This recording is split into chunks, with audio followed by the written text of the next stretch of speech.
আসসালামু আলাইকুম everyone, welcome back to my channel. আবারও চলে আসলাম আপনাদের মাঝে আরও একটা রেসিপি নিয়ে। আর রেসিপিটা শেষ পর্যন্ত দেখার অনুরোধ রইল। আর প্লিজ প্রথমে একটা লাইক দিয়ে ভিডিওটা দেখা শুরু করবেন, সব আপু ভাইদের কাছে অনুরোধ। আর এখানে আমি একটা প্যান নিয়ে নিয়েছিলাম, প্যানের ভিতরে তো দেখতেই পাচ্ছেন কী কী নিয়েছি। তারপর আবারও দেখিয়ে দিচ্ছি, আমি 2টা রুই মাছের লেজ নিয়ে নিচ্ছি। আর লেজে কিন্তু অনেক কাটা থাকে, তার জন্য লেজটা এভাবে রান্না করি না, রান্না করলে কাঁটাটা বেশি মনে হয় বের হয়।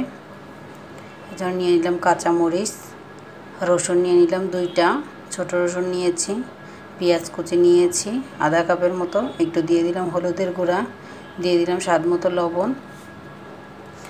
আর লবণটা দিয়ে ভালোভাবে এটা মাখিয়ে নিতে হবে হলুদটা মাছের গায়ে, উল্টিয়ে পাল্টিয়ে মাখিয়ে নিচ্ছি। আর আমার চুলার জালটা কিন্তু এখনও জ্বালানো আছে, প্রথমেই জ্বালিয়ে দিয়েছিলাম যখন তেলটা দিয়েছিলাম তখন। আর মাছটা ভাজা হয়ে গিয়েছে, এখন একটু ভেঙে ভালোভাবে ভেজে নিব। আর ভিতরের কাঁটাটা ফেলে দিতে হবে। আর আমার কাঁচামরিচগুলো আর একটু ভেজে নিব, রসুন পেঁয়াজগুলো একটু ভালোভাবে ভেজে নিব। আর এইভাবে কিন্তু ভর্তা বানালে খুব ভালো লাগে। আমার কাছে ইলিশ মাছের লেজের থেকে কিন্তু রুই মাছের লেজের ভর্তাটা কিন্তু দারুণ লাগে। আর কাঁচামরিচ দিয়ে বানালে তো বেশ ভালো লাগে।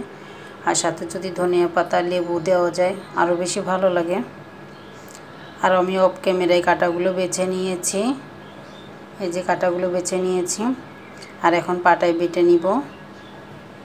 আপনারা হাতেও মাখাতে পারেন, কিন্তু পাটায় বেটে নিলে খেতে বেশি ভালো লাগে। কাঁটাগুলো ভালোভাবে বাছতে হবে, যেহেতু বাচ্চারাও খাবে। আর আমার বাচ্চারা ভর্তা খুবই পছন্দ করে, আর এই ভর্তাটা তো বেশি পছন্দ করেছে।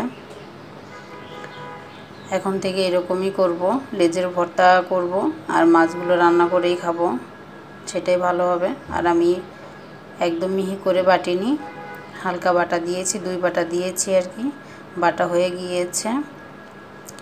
আর আজকের মতো এখানেই বিদায় নিচ্ছি। সবাই ভালো থাকবেন, সুস্থ থাকবেন, আমাদের জন্য দোয়া করবেন। আসসালামু আলাইকুম।